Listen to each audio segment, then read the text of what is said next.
Murder नहीं था और लेटर नहीं था। पुलिस को लग रहा था अब ये शायद किलर अंडरग्राउंड हो गया है। हालांकि पॉल कुछ ना कुछ आर्टिकल उसके ऊपर छापा करता था। देखते ही देखते 1 साल हो जाता है। टाइम आता है अक्टूबर 1970। एक दिन अचानक पॉल के डेस्क पे उसको ज़ोडियाक का लेटर आता है जिसमें उसने पॉल को मारने की धमकी दी थी, क्योंकि पॉल ने एक लेटर में उसे होमोसेक्सुअल भी कहा था। अब पॉल देव से प्रोटेक्शन के लिए गन मांगता है और शूटिंग की प्रैक्टिस करने लगता है, और रॉबर्ट भी हमेशा उसी के साथ था। अब क्रॉनिकल वालों ने ज़ोडियाक का ये लेटर भी न्यूज़पेपर में छाप दिया था और कहा था कि उसने हमारे रिपोर्टर पॉल को मारने की धमकी दी है। और इसी के कारण पॉल को किसी इंसान का कॉल आया था जिसने बताया था कि उसके पास ज़ोडियाक की कोई इन्फॉर्मेशन है, लेकिन रिवरवुड नाम की जगह पर आके मुझसे मिलना होगा। और पॉल इसी रात उससे मिलने के लिए जाने वाला होता है और वो रॉबर्ट को भी साथ चलने के लिए कहता है। और रॉबर्ट कहता है कि मैं डेट पर जाने वाला हूँ। अब हम यहाँ पर रॉबर्ट की डेट देखते हैं जहाँ पर वो ज़ोडियाक की और किलर के बारे में ही बात कर रहा होता है। खैर यहाँ पर पॉल को उस आदमी से कुछ इन्फॉर्मेशन मिलती है और वो सीधा अगले दिन टीवी पर आकर ही बताता है कि ज़ोडियाक ने सबसे पहला मर्डर 1966 में किया था और उसने एक लड़की को मारा है। और रिवरसाइड की पुलिस स्टेशन पे भी उसने लेटर भेजकर सारी जैसे ज़ोडियाक कर रहा है।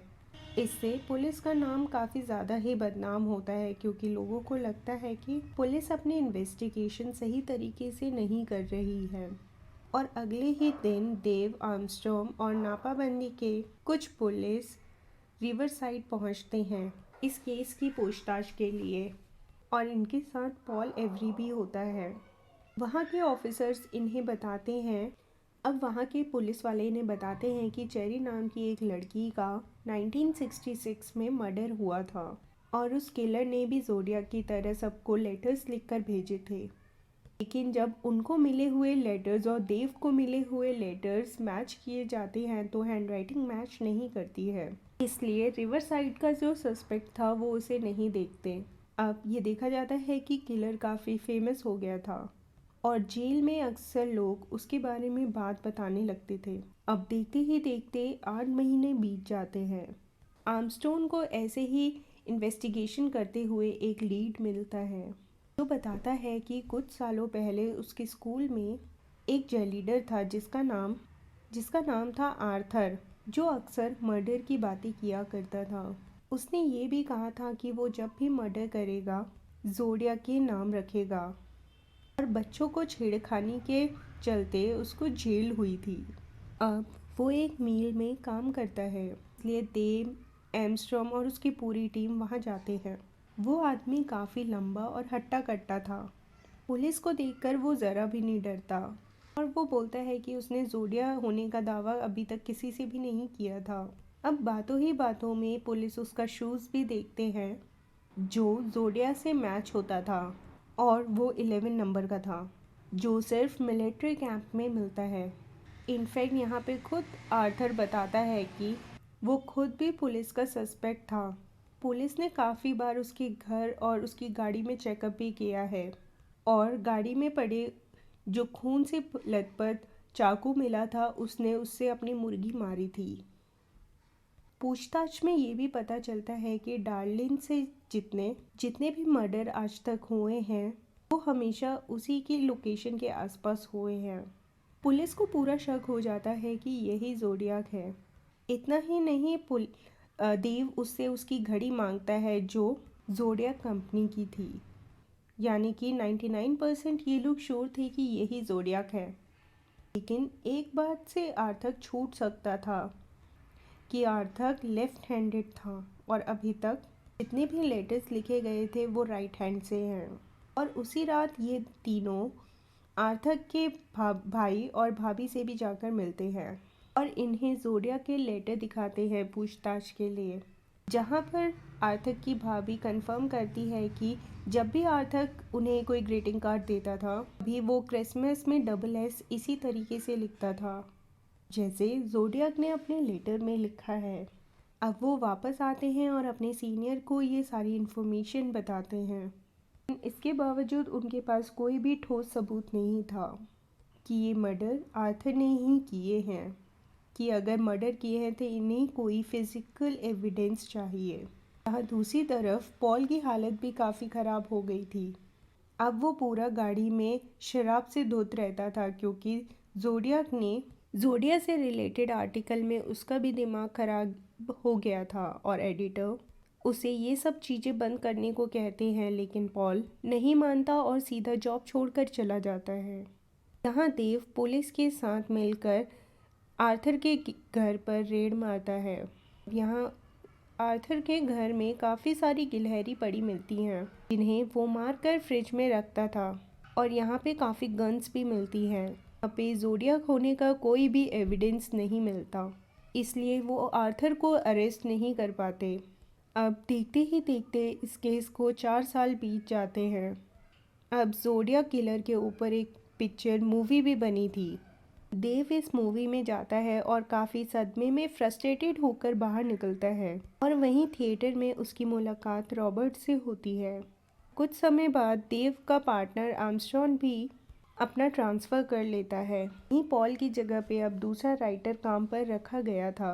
सभी लोग मूव ऑन कर गए थे और ज़ोडियाक भी अब लेटर लिखना बंद कर दिया था, लेकिन रॉबर्ट वो अब भी वहीं था। उसे ज़ोडियाक के केस ऑब्सेस्ड कर गया था। एक दिन रॉबर्ट को ज़ोडियाक के ऊपर बुक लिखने का ख्याल आता है और इसी रिसर्च के चलते वो वापस से पॉल के घर जाता है। पिछले 4-5 सालों में रॉबर्ट उससे अभी तक मिलने नहीं आया था। ज़ोडियाक के इन्फॉर्मेशन के लिए ही उससे मिलने आया था, इसलिए पॉल उससे काफ़ी गुस्सा होता है और कहता है तुम्हें भी अभी मूव ऑन हो जाना चाहिए।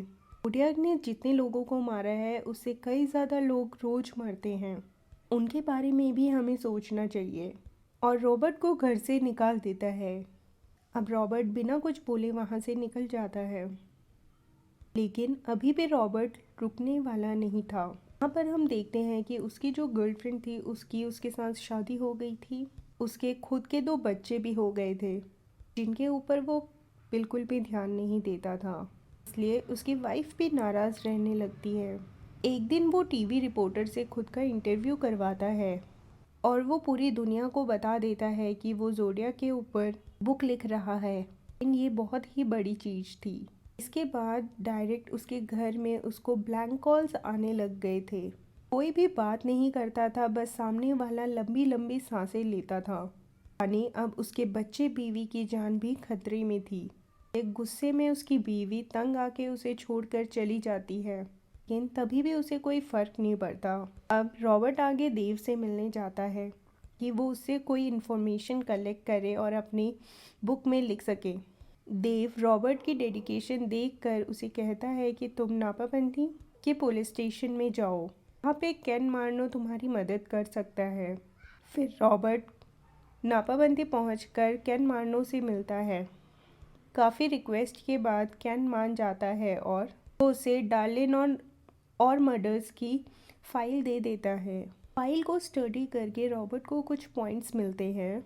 वो वापस आके सीधा देव को बताता है डार्लिन जो मरी थी वो अपने शहर में काफ़ी ज़्यादा फेमस थी, काफ़ी सारे लोग उसके पीछे थे।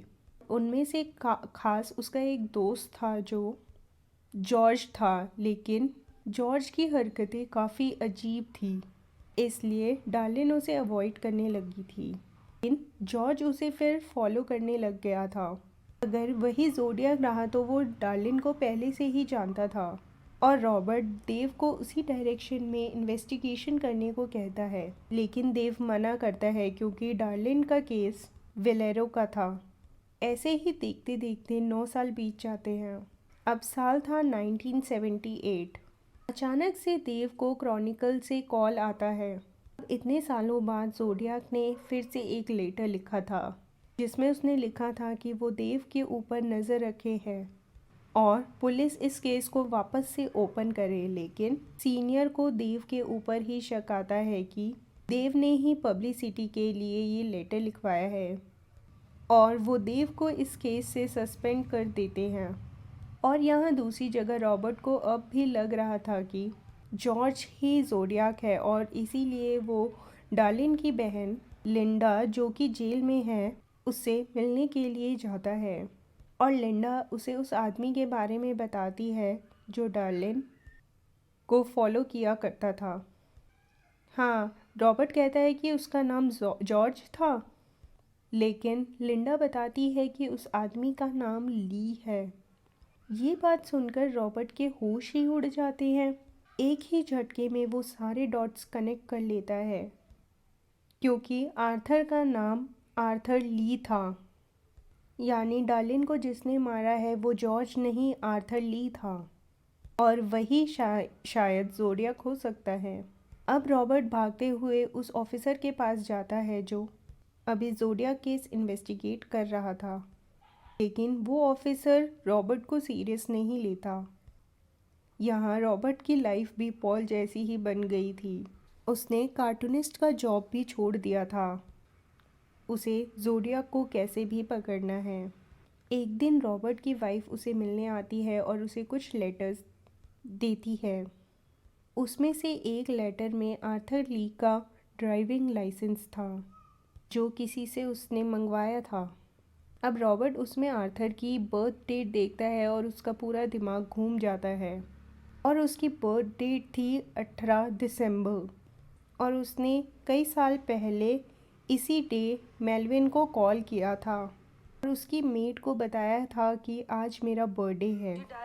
मेलविन बेली वही है जिसने वार्निंग शो में उससे बात की थी और ज़ोडिया की बर्थ डेट आर्थर ली से मैच कर रही थी, और इसीलिए रॉबर्ट भागते हुए देव के घर जाता है।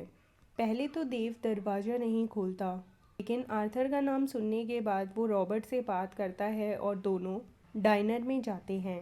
यहाँ पर रॉबर्ट सारे डॉट्स को मिलाकर कहता है आर्थर ही ज़ोडियाक है। यहाँ पर उन्हें एक और बात पता चलती है। यहाँ पर पुलिस ने आर्थर को किसी और जुल्म के बदले अरेस्ट किया था, और तब से ज़ोडियाक के ये लेटर्स और मर्डर भी आना बंद हो गए हैं। और जैसे ही आर्थर जेल से बाहर आता है, उन्हें क्रॉनिकल में लेटर आ जाता है, यानी कि यही ज़ोडियाक है। अभी भी इनके पास कोई फिज़िकल एविडेंस नहीं था, पास किसी भी तरीके का हथियार, डीएनए कुछ भी नहीं था, इसलिए कोर्ट में ये प्रूफ नहीं कर सकते थे कि यही किलर है। इसीलिए देव रॉबर्ट को यही एडवाइस देता है कि तुम अपनी बुक सिर्फ फिनिश कर लो और ज़िंदगी में आगे बढ़ो। रॉबर्ट यहीं पे रुकता नहीं है। वो 20 दिसंबर 1983 यानी देव से बात करने के बाद आर्थर का एड्रेस निकालता है और उसे ढूंढते हुए उसकी शॉप पर भी जाता है उसका रिएक्शन देखने के लिए। और आर्थर उसे पहचान भी लेता है, पर कुछ रिएक्ट नहीं करता। अब आते हैं केस के टोटल 22 साल के बाद, यानी 1991 में, जहाँ पर केस अभी भी कोई दूसरा ऑफिसर इन्वेस्टिगेट कर रहा था। फाइनली यहाँ पर डार्लिन के केस में जो सर्वाइवर था, उसको केस की सारी सस्पेक्ट फ़ोटोज़ दिखाई जाती हैं और वो तुरंत आर्थर ली की फ़ोटो पे हाथ रखकर कहता है कि यही वो आदमी था जिसने हमें शूट किया। ज़ोडियाक शायद आर्थर ली ही था। बाकी विक्टिम्स को भी उसी ने मारा है, ये प्रूफ नहीं हुआ, लेकिन डार्लिन को ज़रूर उसी ने मारा था।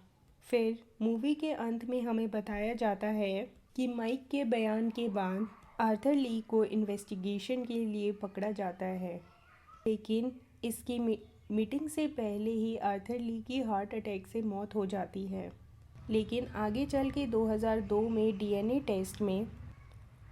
टेस्टिंग के थ्रू केस सॉल्व किया जाने लग गया, जिसमें ज़ोडियाक किलर से मिला हुआ और डीएनए के सैंपल आर्थर ली के सैंपल से मैच करते। आर्थर ली से मैच नहीं हो रहे थे, इसलिए सैन फ्रांसिस्को के आर्थर ली को उस केस से रिमूव कर दिया गया। लेकिन आज भी नापा काउंटी और वेलेरो सिटी में एक प्राइम सस्पेक्ट है। इसी के चलते इसे कहा जाता है शायद ज़ोडिया किलर आज भी ज़िंदा घूम रहा है। बाकी विक्टिम्स को किसने मारा ये अभी भी पता नहीं चला। यहीं पर मूवी ख़त्म हो जाती है। आपको ये मूवी कैसी लगी मुझे कमेंट्स में ज़रूर बताइए। मैं आपको मिलती हूँ अगली वीडियो में। Bye bye.